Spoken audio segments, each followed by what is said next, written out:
বিশ্বরূপবাবু, ওনাদের নাম হয়তো নিলেন না, আমি তবু একটু আলাপ করিয়ে দিই। পার্থদা একবার দাঁড়াবেন। পার্থদা সড়ক সমিতি ক্লাব থেকে আসেন, খুব সিনিয়র মানুষ। লালটু কিন্তু প্রচুর ফুটবল খেলেছে।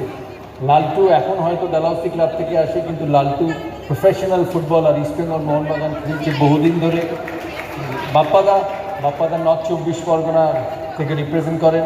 বাপ্পাদা আমাদের অত্যন্ত প্রিয় শ্রীমন্ত মল্লিক আমার বাড়ির পাশেই থাকেন। শ্রীমন্তদা বেহালা ফ্রেন্ডস ক্লাবের এবছর হয়তো সেকেন্ড ডিভিশন থেকে ফার্স্ট ডিভিশনে উঠতেও পারেন। আমাদের প্রিয় শ্রীমন্তদা, আমাদের সমস্ত কিছুর লিডার গৌতম গোস্বামী, বালুরঘাট জেলার বহুদিনের রিপ্রেজেন্টেটিভ কৃষ্ণেন্দুদার বহুদিনের বন্ধু, আমার ভাই সুব্রদীপ গাঙ্গুলি, বাংলার হয়ে খেলেছে, ক্লাব ক্রিকেট খেলেছে। বীরভূমের সুশান, আমাদের বহু পুরনো রিপ্রেজেন্টেটিভ ডিস্ট্রিক্টের সুশানদা। দীপ, শ্যামবাজার ক্লাবের দীপ ভালো প্রফেশনাল ও ভালো জায়গায় চাকরি করে, খেলাধুলো তার প্রাণ, কিন্তু প্রফেশনাল মানুষ। সাম্বা কর, উনি ইউনিভার্সিটি রিপ্রেজেন্ট করেন, আইআইটি খড়গপুর রিপ্রেজেন্ট করেন। ওনার খুব কাছের বন্ধু অভিজিৎ